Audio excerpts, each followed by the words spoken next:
Okay, Reggie, before we get into today's segment, is there anything you want to speak on first? Oh, what up, Bomb? First, just right quick, had to let you guys know for all you Irishmen, today is St. Patrick's Day. I'm sorry I'm not wearing no green, but they don't have no green. Only green in my pocket today. I wish I had some of that too. But happy St. Patrick's Day to you guys. If y'all don't know what that's for, it's for the Irish people. It's really for celebrating a patron saint. But y'all look it up, research it. For those of y'all who really care, we acknowledge all holidays over here because we have different ethnicities over here. Don't forget the book. Y'all go on Amazon and pick up Confessions of a Label Boss. Some shit like that. Confessions of a Label Boss. Y'all go pick that book up. It's on Amazon. You can also IG me. Hit me up on GM for those that live out of the country. And I'll ship it to you and mail it to you. It's a little higher. Or you can go, if you want it autographed or shipped. And then also on Bomb First website, YouTube channel, you can go at the bottom of our YouTube channel. You can subscribe and pick it up and order one, and I'll autograph it, authenticate it online, and ship it to you. Man. This week I did a segment over on Vlad TV, so it should be popping up any day now. If y'all can go and support it, watch it, tear up all those trolls, because y'all know I'm going to have some trolls over there, and just correct them. Try to educate them, because most of them don't know what's going on. They just like to go in the comment section and talk shit. A lot of y'all going to be disappointed at me. A lot of y'all going to be disappointed at me. Because right before the interview, I saw this segment by this troll. Y'all know I got so many different trolls. I mean, idiot trolls. Niggas that YouTube channel don't make sense. I mean, y'all, the big people like Boosie and all of them, everybody know what happened to Tupac. So they don't troll me about the murder of Tupac and stuff like that. But I got this one troll, and somehow he raised enough money to get Suge to do an interview, right? Now I know it's old. It's old. I didn't know it at the time.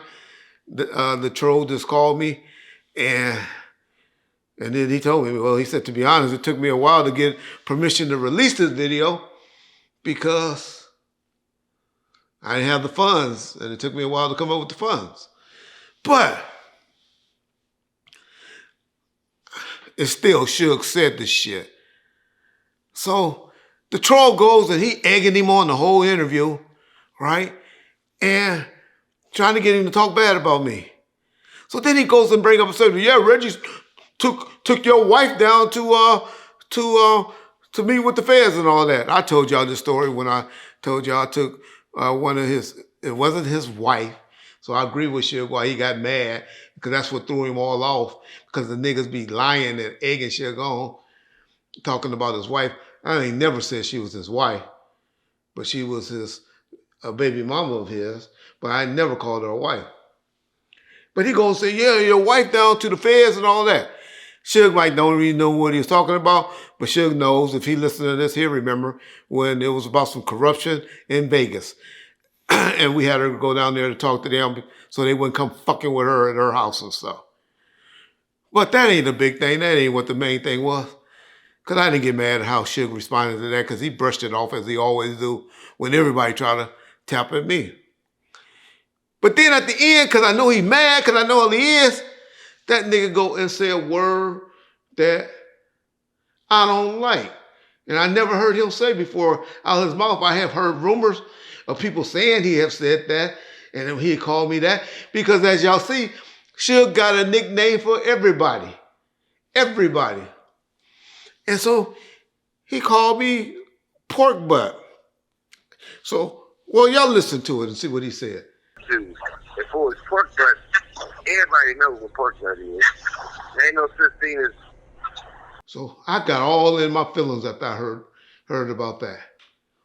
And so, yeah, I did something I said I would never do over there on Vlad. I don't agree with it. I'll keep telling y'all, I don't believe it, but I released it. I also jabbed at him every chance I got over there on the segments with Vlad. So y'all gonna be mad at me, but oh well. Y'all get over it just like I got over it. So, other than that, let's get going for today, John. You know, Reggie, ever since this Diddy situation happened and we've been covering it ongoing, it reminds me how important it is to have a good lawyer on your team. That's why I'm glad to bring to you Morgan & Morgan, America's largest injury law firm. They have over 1,000 attorneys operating in all 50 states, and when you are seriously hurt, your injury could be worth millions. Morgan & Morgan don't settle for the lowball offers. They fight for every dollar you deserve if you become their client. Just recently, they achieved some significant verdicts for their clients, $12 million in Florida, 34 times the highest insurance offer, and $26 million in Philadelphia, which is over 40 times the highest insurance offer. With Morgan & Morgan, there's no upfront costs and the fee is absolutely free unless you win. And it only takes a few minutes to see if you have a case. If you've ever been seriously injured, your case can be worth millions, and you're only a few clicks away from finding out if you could change your life. It's easy to start your claim now. You can visit forthepeople.com/bomb, or you can scan the QR code with your phone's camera in the corner. Okay, speaking of people throwing jabs or saying things that, you know, maybe they're speaking out of turn, 50 Cent did a post on Instagram making fun of Keffe D, and DJ Quik left a comment underneath the post, and I'll show it on the screen, but he said, of course, Reggie Wright. And I wanted to get your response on that. Quik still tapping at me? I don't know. I always liked Quik. I told you the whole time Quik was around Death Row, man, Quik was cool. Never had no, not hanging out or anything like that, but always was very, very respectful. But I guess he got mad because I done told a few stories, right? About this. About the time when he ran over the little kid and killed the little kid. Also, another thing about Quik that never been put out there, and I just like to put things out there so y'all can know. Quik was going through a lot of issues, beating himself up in 95, 96, because he had a traffic accident and he ran over and killed a young child, and that messed with him a lot. He had a protege by the name of G1 that worked with him a lot. He was in the studio dinner every day. He was not signed to Death Row as an artist. Maybe that's the story. He got mad, speeding down the street, being reckless and stuff. Should have been in the penitentiary behind that in Hawthorne for at least a manslaughter, vehicle of manslaughter at worst. But he got out of that. So maybe he's mad about that. Or maybe he's mad about when Trayvon Lane said this about his sister. Man, so let me tell you something about Quik. I was at Quik's sister house a few years back, right? And he didn't know I was gonna be over there. And I was at her house chilling, and she was like, you don't have nothing against my brother because he on his way over here. And I was like, nah, I ain't got nothing against Quik. You know what I'm saying? I'm laughing to myself because I beat his little second and none group up, and some other little things with the a leaked tape that All Eyes on Me got leaked out, and him and his buddy was behind it, and his buddy got a little discipline, so he had a little attitude over that too. You know what I'm saying? So yeah. All Eyes on Me got leaked out, found it and brought it to light. I told the story so the community knows about it a little bit. So at the car wash. Yeah, so David was a little upset about that, but he never brought it to my attention. He never said nothing to me. So like I say, if he had let me just go back to my story. I was at his sister's house, and she was like, you don't have nothing against my brother. I'm like, no. So when he comes, he walks in the door, he see me, it's like he see a ghost. On my mama, he almost ran back out the door. He was like, oh, Trey, you the last person I expected to see here. I ain't gonna lie. He was like, how you doing? And shake my hand, and he ran to the bathroom and called his manager, Black Tone. You know what I'm saying? So, and he stayed in the bathroom. I went in his sister's room and, talked to her for a minute and left. You know what I mean? But what I'm saying is, if you had this problem, if I was this bitch you called me, why you let me be at your sister's house and you didn't say nothing to me? You ran. Act like you was finna run out the door. I don't know. Maybe he mad about the time with me and Trayvon went knocking on his door in the middle of the night, 2 or 3 in the morning, and made his ass go and get in the car and talk to Suge. And then he had to later on give up 10 or 20 G's. The next day, not later on, the next day. Maybe he mad about that at Reg. Or maybe he mad because I told y'all the story about his son. And I wonder what happened with that case. I got to research it now since he want to jab at me. Killing somebody for his lover, the council member in the city of Compton that he was working for. Maybe he mad about that. Or maybe he mad about this story. Matter of fact, I'll have D-Dog tell it again because I know we told it before. So, Big D-Dog, man, I had to call you right quick because this nigga DJ Quik had the nerves to tap at me.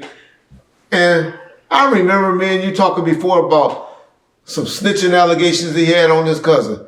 Could you refresh my memory about that? Or on his nephew, I mean. Yeah, it was his nephew Thaddeus. Oh, okay, that's right. Yeah. Yeah, I was in the pen with him back in 04, 05, and I read all his paperwork, and it said David Blake said that he saw me with the gun right before he heard the shot, talking about Thaddeus. And so he had to go and do time behind that? Yeah, he went and did a manslaughter charge. They gave him manslaughter instead of a murder. So he did like 11, 12 years. And it was all because DJ Quik put the gun in his hand and said he shot him, right? Well, he saw him with the gun. The nigga that he popped was whooping on his mama, on Jackie. Okay. And so he went and popped him, and Quik told on him. But he told on him, yeah. And he sat in the pen, you know what I'm saying, did that crime, you know what I'm saying? Yeah. And like I said, he was braiding my hair when he told me the story, and then he go to his locker and pull out the pictures of the whole family. You feel me? Yeah. He had about 500-600 pictures, you know what I'm saying? Yeah, so I ain't mad at the nigga for doing what he did, but, you know, Quik didn't have to, you know, say what he did. Damn, that's fucked up. Okay. Yeah, he's a record, bro. But like I say, once you tell, it's never gonna leave your record. I don't give a fuck how old you are. Telling is telling. You feel me? New Charleston Whites of the world. All right, baby, but I just had to get that from you. I'll holler at you maybe later on this week. We'll do some more segments together. For sure. All right. Did y'all hear that story? Maybe he's mad about that. I don't know what Quik's mad about. Why he want to tap at Reg. Nobody believes that. I know he don't believe that. He wasn't there, so he wouldn't know. I always defend him. Y'all still try to put that he knew about Biggie Small stuff because he kept saying, just because he said, what? They said they were going to get those niggas. They said they were going to get those niggas. And that makes him guilty of murder. And I always, or knowing about it. And I always said, no, Quik he didn't know nothing about that. We wasn't even fucking with Quik like that. I don't know what would make Quik think he had the balls to tap at me just because he tapped at Suge. But Quik, you've always been a little bitch. You will always be a little bitch. You're a talented motherfucker.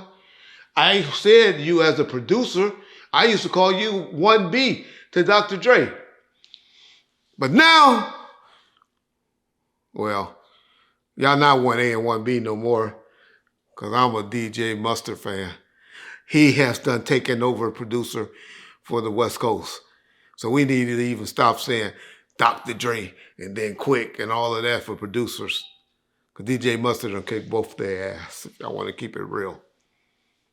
Peace bomb first. Okay, Reggie. Last week in the news, there was a lot of back and forth about this Diddy and Cassie tape. CNN was saying that they destroyed it, but then the prosecutor said that they had the original tape. Did you see any of this, and do you have any thoughts about it? Yeah, you know, when I saw that, I was like, damn, who got the tape? Because it was obviously, you know, I understand what CNN was saying, that they just had a copy of a copy, right? And so, you know, the copy of the copy. So I was like, okay. And then they came out, like a day later or whatever, saying, no, we got the original now. Well, y'all know why they got the original now, right? Because they done went and talked to whoever turned it over to CNN. Somehow they done found out who leaked this tape, whether it was a security guard, whether it was the hotel manager, or whether it was who I believe that always had the tape, Cassie. I don't know. We don't know. They not saying, but it's going to be interesting. That's the only breaking news that I got from it was to say, okay, now who's been holding on to this tape for the last 7 years? What, 2015? So was it 10 years or whatever? So when this assault happened, it's good that now they got someone to authenticate it. That's what I always try to tell y'all about with the Keffe D, why Vlad cameraman and Vlad gonna be sitting in that courtroom, and Art or his cameraman Matthew gonna be sitting in there because they gotta authenticate the tapes. So they will be getting subpoenaed because they need to authenticate. They need the originals, just not what they get off of YouTube or off of TV. So DA prosecutor, if you need Art's cameraman name, make sure you contact me because I do have it. But anyway, my whole point is, all we learn from that is I always wondered who turned it over. Who y'all think? Do y'all think it was one of the hotel security? Do y'all think it was Cassie? Or do y'all think it was somebody at the hotel management? Or do y'all think it came from Diddy in the race? Which that don't make sense anymore because they saying now they have the original. They didn't have it, if you notice, a day before the hearing, even on the day of the hearing. They did not get it until during the hearing, according to the prosecution, when they reported it as breaking news, that they have their person that originated the tape. A lot of people, and the biggest thing that most people was talking about that came from that was talking about Diddy hair turning gray. Yeah, when you ain't got the money to be taking care of the shit and have motherfuckers dyeing your hair and all of that stuff, when you in jail, they do sell dye in the commissary stores and all of that, but now you need somebody to do it and dye it and all that. Diddy's keeping to himself when it comes to that, and probably don't trust nobody dyeing his hair. Or, he don't like the openly gay guys, and those are the only motherfuckers in there that know how to. He only like you in the closet. He don't like it when you're openly gay. So maybe that's why his hair hasn't been dyed. But I don't know. It's going to be interesting. But that's all I got from the hearing from Diddy is about that. And then, but did y'all hear the main thing that's going on that a lot of people haven't talked about? And like I said, we tape on Sundays, so maybe by now it might be out there and we may have known. But about that police chief, he's the police chief of Maui, Hawaii Police Department now. But in 2018, he was supposedly a captain and of the police department in Vegas. I don't remember Diddy being in Vegas like that, but trying to say that a captain from the Vegas PD was the one that did some covering up for him on a rape that happened in 2018. Man, that's an explosive allegation. And it's going to be interesting because if they can get him, because they can get cops to turn, especially like them, because everybody don't hold shit. Well, they not like Reggie. I would say they not like Reggie. But it's going to be interesting to see if there's any truth to that. I believe that's one of the crazy-ass lawsuits again, because as I recall, I think they even made some allegations on some other people that supposedly been involved or did some stuff in the cover-up of something, a sexual assault that happened in like 2018. And the allegations that that particular victim, alleged victim, is making, man, how that dude is not in handcuffs and still has just been placed on, or trying to be placed on administrative leave, I don't know. I just believe that's just another one of these overzealous civil lawsuit, because anyway, something like that would be known to some New York investigators. They will go out there and talk to him just for the trip to Maui, just to get a trip. And so if none of those FBI agents or whoever's investigating it for the DA or for the U.S. Attorney Office hasn't went out there yet, it would be crazy. But y'all research that. I'm pretty sure it'll probably be very well known and talked about by the time this video air. But man, those are the things that I learned this week on the Diddy updates. So, peace out. Ball first. On Nightline, they interviewed Keffe D, and he got emotional. I know we talked a little bit about it on a live stream, but I just wanted to get your thoughts and your take on it, because not only did they interview him on the segment, but they did show a previously recorded interview with you on there. So I just wanted to get your thoughts on that Nightline segment. Hey, you know, they ain't got no evidence. They don't have nothing. They know they don't have nothing. Can't even place me out here. And they don't have no gun, no car, no Keffe D, no nothing. No, everybody on video but Keffe D. You know what I'm saying? This is wrong, man. Prosecutors declined to respond directly to Davis's new claims. They say their case is strong and they expect a conviction. Keffe D, emotional about his life behind bars and time away from his grandchildren. Yeah, I thought I was going to do college with my grandkids. You know, they're pretty good athletes.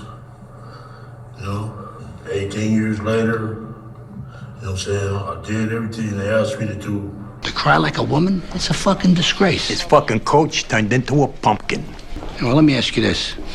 If they can make him cry, and if he's that weak, what the fuck else can they make him do? I gotta agree with Phil, Tom. Oh, you do you? I always give people a pass when you start talking about family and kids and all of that. And so I usually give people passes. But y'all got to remember, it's hard for me to give Keffe D a pass for this. Not because I don't like him or anything like that. It's because all of that high-power shit he was talking before he went to prison, I can't play most of it because it's on Art the Gay Law channel, and I don't feel like arguing with his, about using footage from his channel. So I won't, but y'all done seen it. But I am cool with Vlad. And don't y'all remember this high-powered shit he was talking? I mean, essentially, at this age, anything related to that would be a life sentence, right? Man, dog, whatever life got to offer me, I'm gonna handle it, dude. You know what I'm saying? I'm a God-fearing man. Whatever life gonna, deal me, whatever cards I got dealt, I'm gonna handle it. I ain't gonna go up there and cut my wrist, hang myself, or nothing like that. If they want to come put me in jail for life, it's just something I got to do, dude. You know what I'm saying? And like I'm scared of jail or nothing. Well, you've done a quarter of your life in prison already, right? Yeah. So I guess it doesn't really worry you. It ain't nothing. And Vegas jail to California jail, way harder than Vegas jails. You know what I'm saying? And there's way more harder inmates. You know what I'm saying? I just left from there. They made me the map rep. You know what I'm saying? That's how big of a crip I was with them. Like, you the map rep, dog. Yeah. Don't y'all remember that nigga talking about Keffe D when he saw the bullet go in Suge's head, then he saw Pac breakdancing and all of that shit, howling out the window, Tupac, or hollering at the girls and all that when the girls was howling out the window and shit. Don't y'all remember all those interviews with him trolling Pac? But y'all don't remember all that shit because y'all don't really care about Pac, most of you motherfuckers in the comment section. Because y'all always still talking and listening to the motherfucker Snitch No Joke and Gap Tooth and fucking Uncle Fester and now the idiot Carlin. all of them. Y'all want to listen to them. Still, the real people on YouTube that's been telling y'all, everybody that's real on this motherfucker, tell y'all everybody been knowing. That's the first thing they say. Go listen to any interviews by anybody else. Everybody been knowing that. Everybody been knowing that. But now y'all letting these motherfuckers come and just muddy up the investigation for some views. They don't even believe it. No, they don't believe it. Especially Gap 2, because he changed up segments every other minute.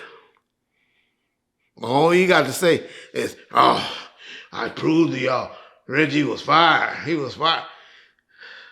But he wasn't fired. He was just fired as Tupac personal security. But what difference is... I still get paid. Tupac ain't paid no bills. All the bills were paid by Death Row. So it don't even matter if it's true, it's not true. Or Suge called me. Suge told him to send 5 bodyguards. Suge's a motherfucking lie. If he called me and told me anything happened. And definitely he never called me and told me. He's on YouTube now. Or ask him that question. I bet you he won't answer that question. Bet you he won't. He might now, after this week, after the shit that's been said about it, but he can't say that with an honest face. He'll just be lying like he been doing on every segment about stuff. Well, I ain't saying he lying about everything, but y'all know, y'all can tell when that nigga bullshitting, when he start lying. But I bet you he won't answer that question, because he ain't ever called me. So if he do say he did, or why the fuck he leave me in charge like he did with all of his shit? Why? A nigga that don't listen to you and tell you, nah, I ain't doing that. Cost your little brother or your homeboy not to, like Frank said. Everybody forget that, what he said in the book. You don't care how many security guards was he. That wouldn't have happened. It wouldn't have stopped what happened to Pop. But all of y'all forget that. Y'all neglect to keep pointing that out. Y'all want to keep saying, Reggie disarmed security. Reggie this. Man, y'all done got all the proof y'all want. Y'all just keep listening to the clown-ass niggas. And it makes me mad that y'all listen to clowns. Because y'all don't want to hear the truth. These dudes do not care nothing about no Tupac investigation or anything. They just want views. Because the only way they just recycling shit about Reggie, just because y'all keep running over there giving them 10 to 12,000 views. Look at anything else they do, put up on their page. They don't get no views. Maybe if they get 2,000. But y'all go over there and y'all support those idiots. And then y'all come back and think it hurts our feelings over here that y'all talk bullshit about it. No. We get paid the same or for a positive comment, a positive view versus a negative view or a negative comment. So it don't hurt us. It just hurt me because y'all listen to retorts, idiot motherfuckers. And that just makes me wonder, as an older man, about my people that's going to be leading the country and in charge when I'm in a senior citizen home. Makes me concerned. But damn, I done forgot the motherfucking question. Hope I answered it. Okay, Reggie. So, with the allegations and stuff that are out there now from Keffe D and stuff, we do have seemingly a new batch of viewers, and new listeners. So I wanted to go over some of the kind of common questions that I've seen or comments that I've seen, on videos when it comes to the conspiracy stuff, and just have you address it very briefly, just as a quick overview for people that are new. They may not think that you've addressed this stuff before, or they don't want to search for it. So the first thing I want to ask you about is, when it comes to the conspiracies, they like to talk about the walkie-talkies and how, Snoop had a walkie-talkie or how all that went down. If you want to explain that briefly. Well, it's not Snoop that had the walkie-talkie, it's the security. I believe that if what Warren G says is accurate, it's that they heard the chatter of the back and forth of the security talking, because that's the only radio that they would have. They ain't heard the homeboys or Suge, well, definitely not Suge, or anything like that talking on the radio. They would just heard the security going back and forth. And I believe that was the chatter that they heard. If y'all listen to the interview we did with Big Flossie, where Big Flossie told y'all what happened. He said he was there. Kenneth and Marcus got information that it went down, and Snoop was like, I'm ready to go home. So could you just explain to us, because I know you told me you were there. I didn't know you were there and how that went down until you called me and told me this week. Recap it for me right quick. All right, well, shit. The night Pac got killed, man, we was all together, man. We was over at Warren G house. Who was we? I can tell you everybody was in the house. When Lil Halfdale was riding with me, we showed up to Warren G house, and this how the night started. The door was open. We walked in the house.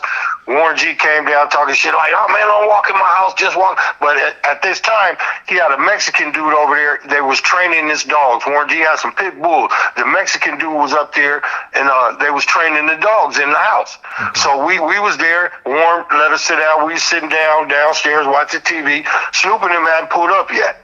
Warren G father pulled up, and his sister pulled up. So we sitting in Warren house. Next thing you know, Snoop pulls up.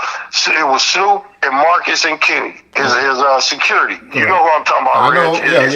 Yeah. A lot of people, all the shit to be talked about, you never hear about Marcus and Kenny because they really wasn't, death row. They wasn't no gang members. They was just straight, clean cut. That was Snoop's security. They worked for me, actually, Right Way Protective Services. I the one brought them around. They actually were two Inglewood Unified School Police Reserves, but yeah. Exactly. Yeah, Marcus and Kenny, they was cool. I'm pretty sure they got a story to tell. But so they pulled up, it was just Snoop and them. So we sitting there functioning, we all there partying. So we all know I knew my little brother and all them was in Vegas, and we knew Nate Dogg was in Vegas. Okay. So we watching the fight, and soon after the fight, I get a call from my brother. My brother had been in the room with Nate Dogg. They was in the room, so he told me that Nate had got the call about what happened. So my brother called me and told me what happened. I told everybody in the house, and we turned it to Channel 7 Eyewitness News. I'll never forget. As soon as we turned the news on, it was the black BMW. You know what I'm saying? And then we was just all sitting there just stunned for a minute. Okay. And then next thing you know, we sat around for a minute. The couple of phone calls, everybody's phones is ringing. Next thing I know, Marcus and Kenny got Snoop ass up out of there, and they went back to Claremont.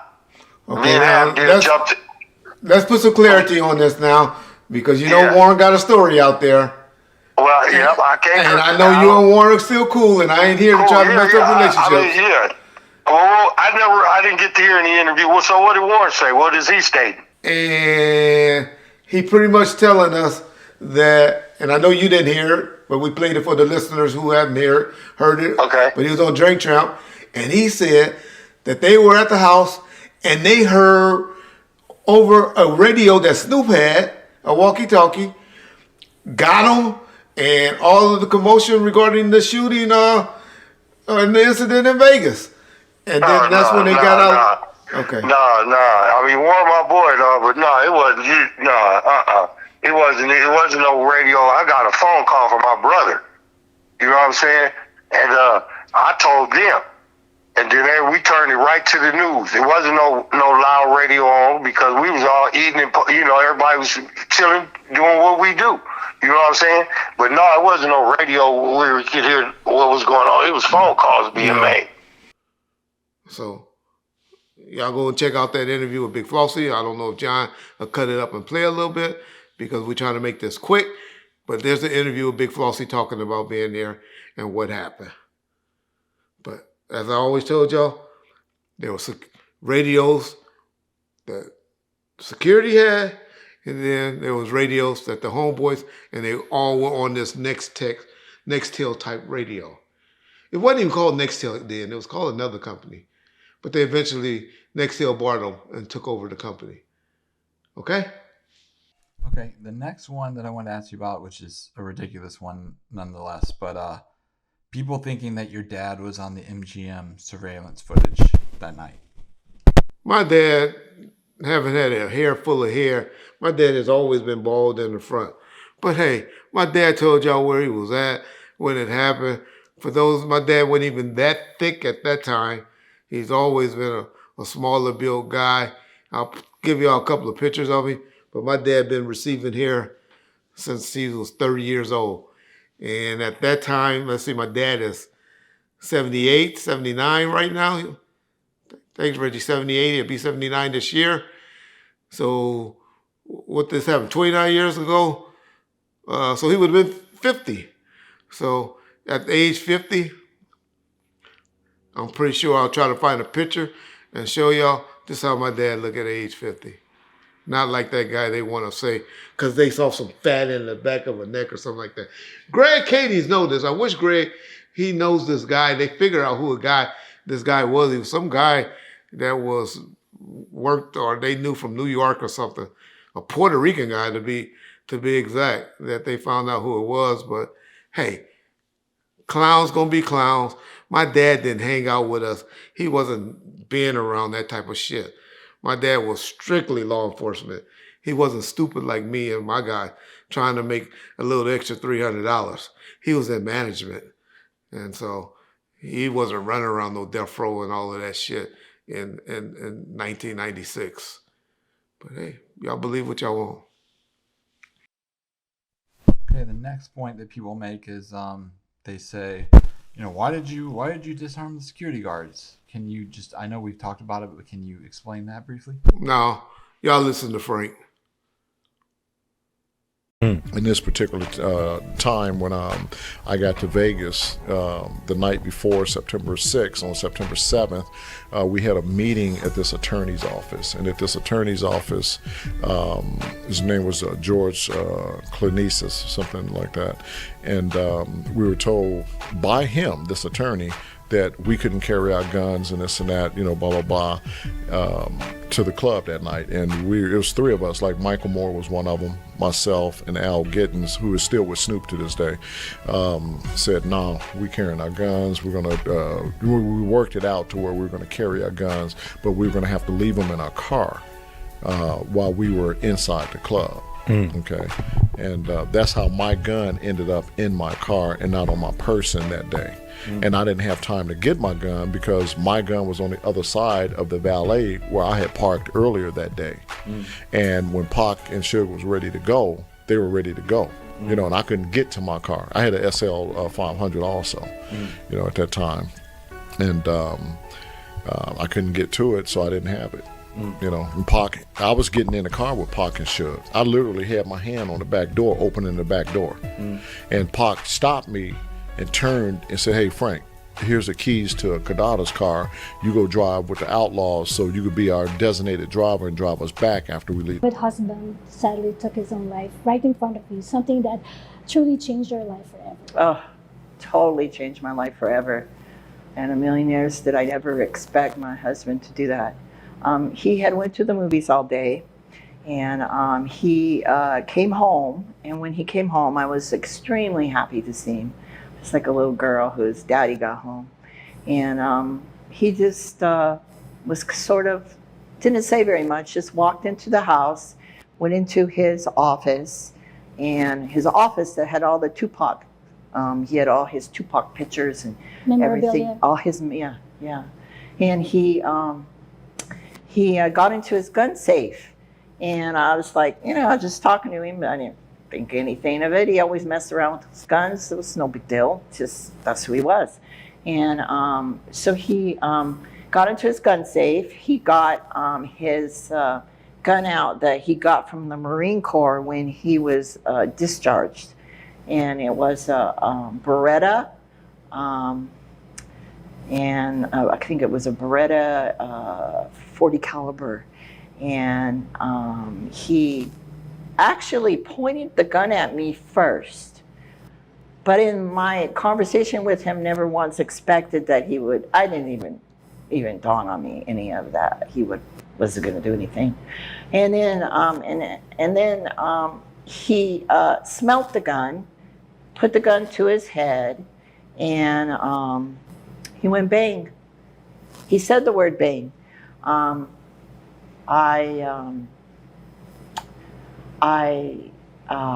ran out of the room.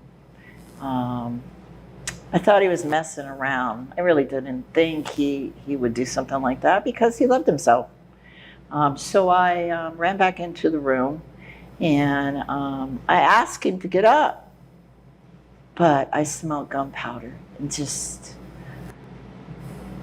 I knew then he took his life. He shot himself. So I went and grabbed the phone and ran out the house. I dialed 911. I told him he shot himself, but I couldn't remember. I don't remember a whole lot after all of that because I did get PTSD. The body has a way of protecting itself when it sees something that it's not supposed to see, I guess. I can't remember the blood.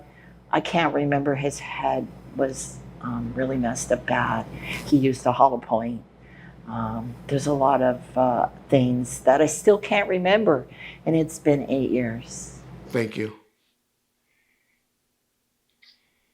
Okay, and then the last one is, people always talk about the Michael Moore got him thing that he heard over the walkie-talkie or over the radio.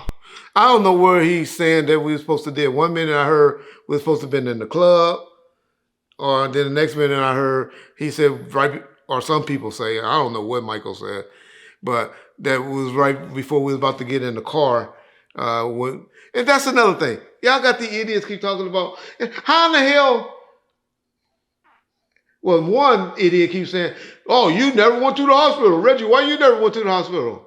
Well, y'all want to believe Michael Moore about this got him shit, but y'all don't want to believe Michael Moore about me, Reggie, got in the car with George Khaleesi and we rode to the hospital together.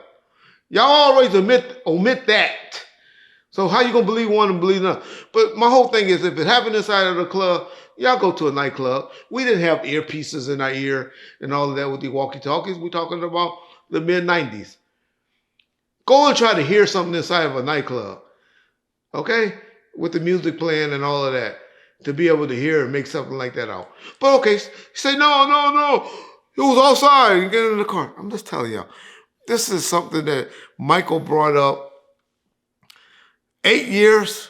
I think they started doing that DVD in 2004.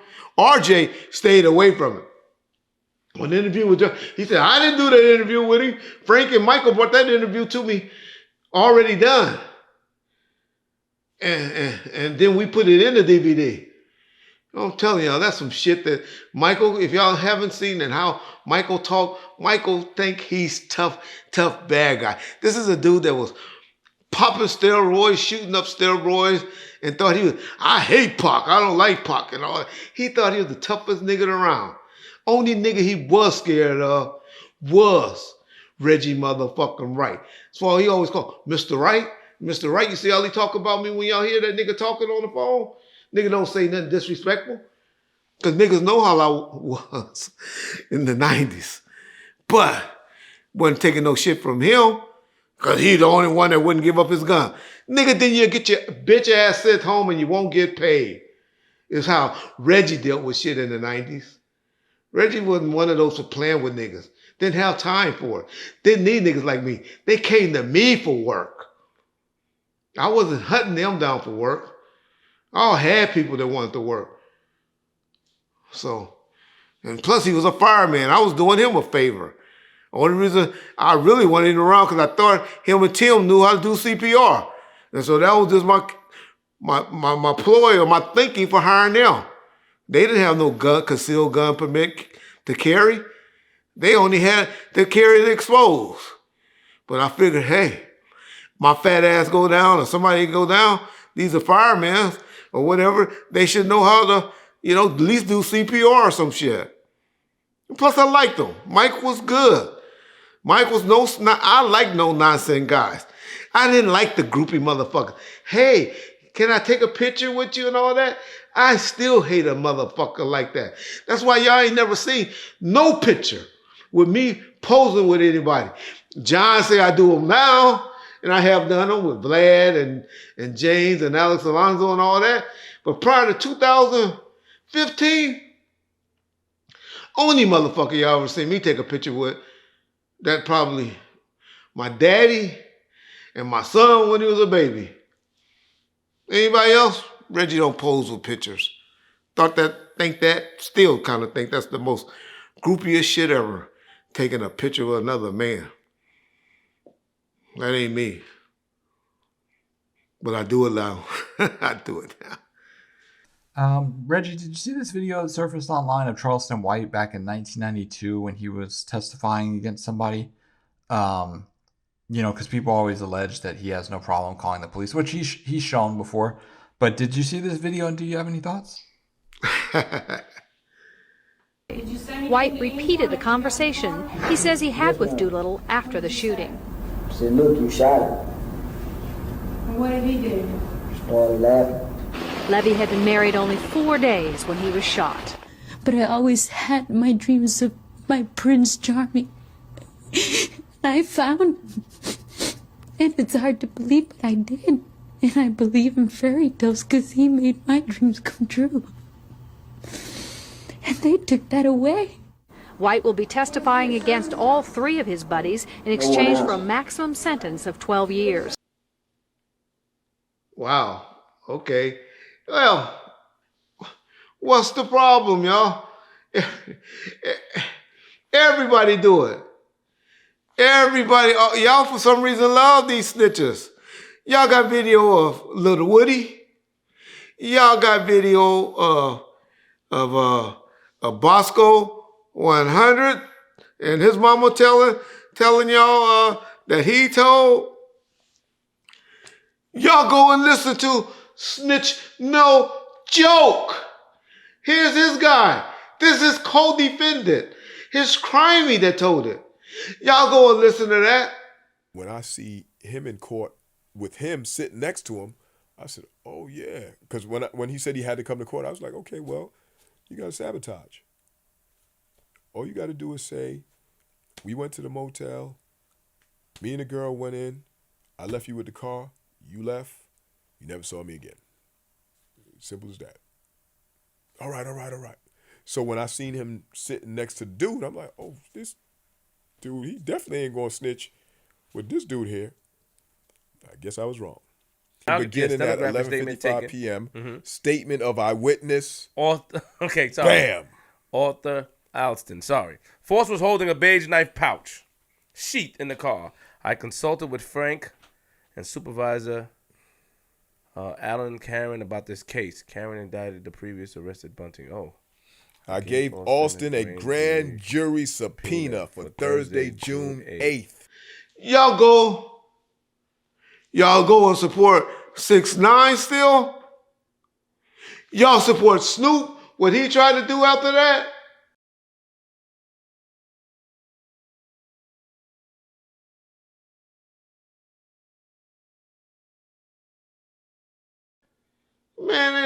Man, snitching is this is what's going on now. You know, it's unfortunate. People always talk that we hate snitching. Shit, y'all over there supporting the hell out of Suge Knight. Every episode, damn near. 75% of the episodes that he's telling, I ain't got a problem with, but he's snitching on somebody, Dre, Snoop, somebody. But now everybody want to get on Charleston White. He been telling y'all he was a rat and a snitch and he would call. But the main person y'all doing is, I listened to the groupie the other day talk about, yeah, they listening. Why would anybody want to listen to that drug trafficker and that convicted felon? Huh? What? I sold weed. This nigga got a case for controlled substance. He think niggas forgot about that? Selling it around a school. He's a convicted felon for selling cocaine, a controlled substance. Which one is worse, weed or cocaine? Which would you rather? Which you better be associated with a person that sold weed or a person that sold or smoked cocaine? I don't even know which one it was. And so he got nerves to call. People be forgetting what they saying. RJ, Uncle Fester, he forget. We got evidence when he out there writing bad checks and stuff. Changed his fucking name. His wife didn't even know that he changed his name to this RJ Bond stuff. He called me and begged me to pull that video down when he was listening to, and he found out. And his wife was like, huh? Your name used to be, he didn't tell his wife. Then he comes talking about, oh, I changed my name because my daddy used to work in law enforcement, and people would, huh? I ain't never heard of no cops, and I know cops, right? Ain't none of us ever changed our names or our kids' name. But hey, these are the guys that y'all want to listen to on YouTube and badger me. Oh, let's not forget the rapping idiot who want to keep talking. Thought I ran him off when I brought what his mama wrote the letter to the courts begging. My son didn't know what he was doing. Y'all remember that letter? When Michael Carlin's mama wrote for him on his behalf?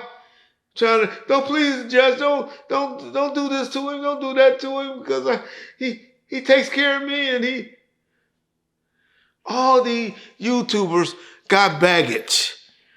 All of them. Every last, but they want to attack me. Hey, but it's y'all fault. Y'all the ones keep going over there listening to them. So go ahead. Come back to Bomb first and talk shit. We don't mind. It helps our algorithm, or whatever the fuck that word is. And you give us views. Y'all give motherfuckers views because they say we lost our advertisement. Oh my God.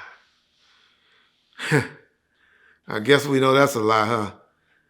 Because y'all probably tired right now from getting a Morgan to Morgan break. But hey, it pays the bills. Peace, Mom first. Man.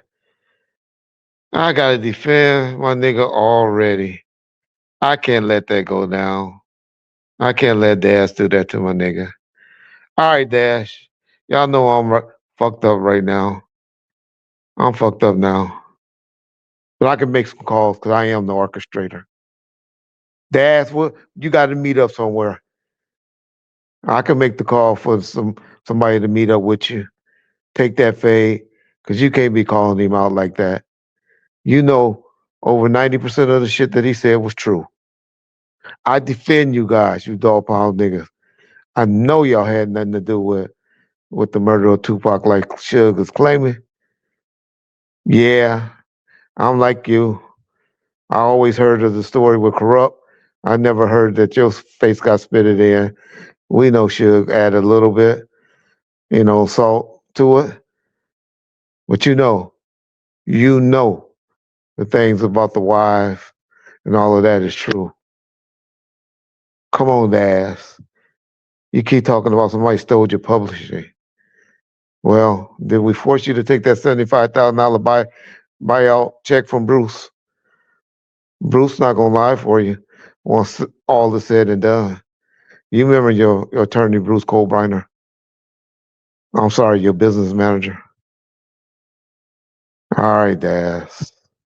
Bomb first. Go ahead and play Daz response to Suge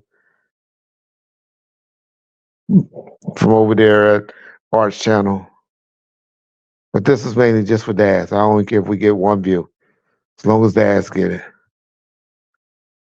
Suge got a homeboy that'll meet up with you, Daz. He got a homeboy that'll meet up with you and take that fade.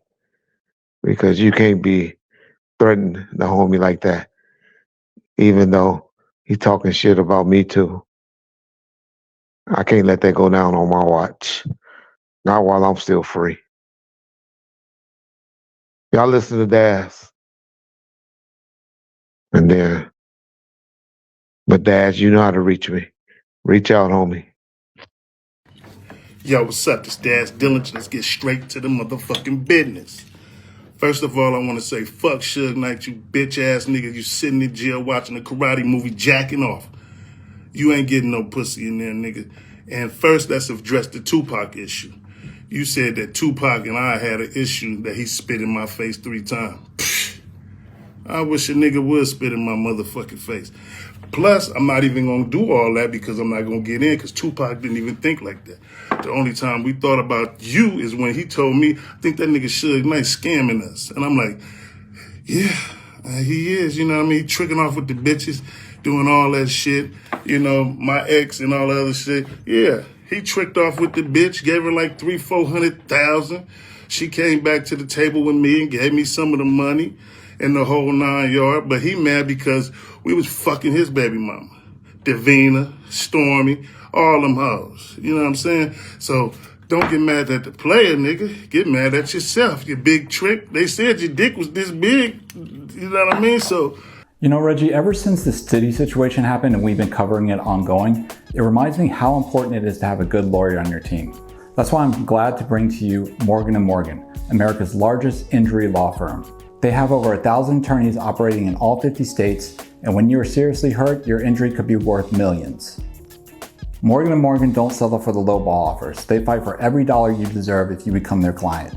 Just recently, they achieved some significant verdicts for their clients, $12 million in Florida, 34 times the highest insurance offer, and $26 million in Philadelphia, which is over 40 times the highest insurance offer. With Morgan & Morgan, there's no upfront costs and the fee is absolutely free unless you win. And it only takes a few minutes to see if you have a case. If you've ever been seriously injured, your case can be worth millions, and you're only a few clicks away from finding out if you could change your life. It's easy to start your claim now. You can visit forthepeople.com/bomb, or you can scan the QR code with your phone's camera in the corner. And me being homeless, I never been homeless. I always had a place to stay. Look where I'm at and look where you at. You know what I mean? Who made the right decisions? Nigga, you have $600 million. Look where you at now. Broke as a joke. Trying to go in there and scam, getting that $3,000-4,000 from motherfucking Art of the Dialogue. All right, pay the nigga a little bit more. And you know what I'm saying? You want to compare me with Snoop and all that. We all together, we crew. Most definitely. Snoop is my first cousin. That ain't gonna never change. You know what I'm saying? And we will beat your black ass. So, you know, when you get out of jail, I will be waiting for you. Because I want that one-on-one. I always wanted that one-on-one. I used to beat you up all the motherfucking time. You know what I'm saying? You weak. You got little legs. You big up at the top, but you got little legs. Sweep you up, hit you. You can't fight. The time that I came into the motherfucking office, when I wanted that money, and I had a big motherfucking diesel screwdriver. Me corrupting Hershey Loken there. I'm fucked up off mushrooms. I need my money. Should come in there like he was gonna do something to me, and I grabbed his ass and let him know, I'll stick your motherfucking ass in the motherfucking throat. And I walked out of there, nigga, with 100 and some change, nigga, me corrupting Hershey Low. You know what I'm saying? So that part, you know what I'm saying? But as far as going to a foster home and you saying this and that, and I got this and that, I never been to a foster home. Never been in a situation where I had to give it up. You had to give it up. You not giving it up now. How many times you done jacked off in there? Plenty of times. You motherfucking bitch ass nigga. I just be tripping on. This nigga got dementia. Mm-hmm. And the bitch played you. Because Reggie Wright told you. She played you. She's right over there with Daz. You ain't going over there. This shit don't stop what I'm doing. And look, all the shit that y'all tried to steal from us, we got it back. You know what I'm saying? We got it back, nigga.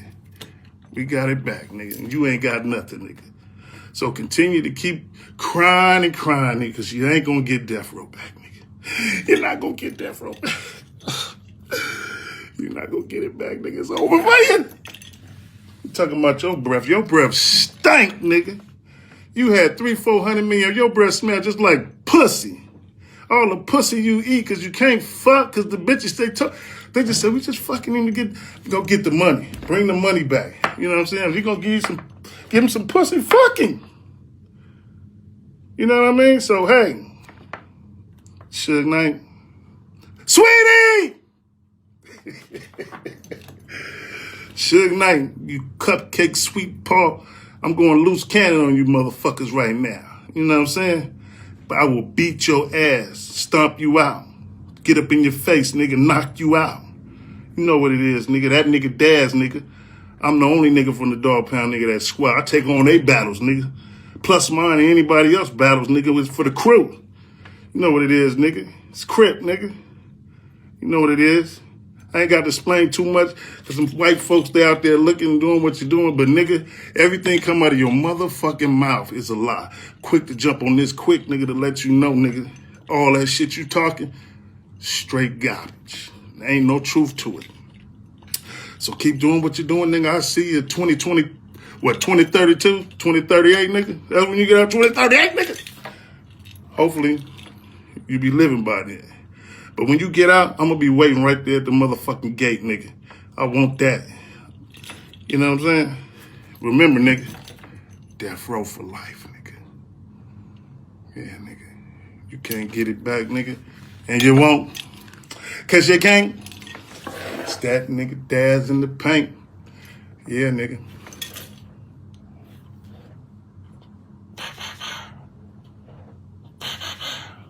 Nigga, Tupac didn't even like you, nigga. You know what I mean? You barely even know him. We introduced you to Tupac, nigga. You try to figure out who he was. You know what I mean? And then you went over there and did what you did because it was a business move. Learn from us. You know what I'm saying? How you all over the publisher, nigga, and you didn't even write a motherfucking thing. That's why we glad we got all that shit back. Because when we look at the records now, you and that nigga Reggie Wright, hey, y'all was stealing like a motherfucker. You know what I'm saying? And we better be glad we ain't never fucked Sharitha. You know what I mean? Because she was doing what she doing, how she doing. So, shout out to Sharitha, bitch. But, hey, I got a new wife, new woman, new everything, man. So, you know. And she from Compton, nigga. You know what I'm saying? Let's get it, nigga. That nigga Daz for life, Dog Pound. You know what it is, nigga. Yeah. And I'll beat your ass. Fuck Suge Knight. Anybody down with him, nigga. Fuck Art of Dialogue. All you bitch ass niggas know what it is. That nigga Daz. New album. Drop it. You motherfuckers gonna feel this wrath. You dig? Check it out. Bitch.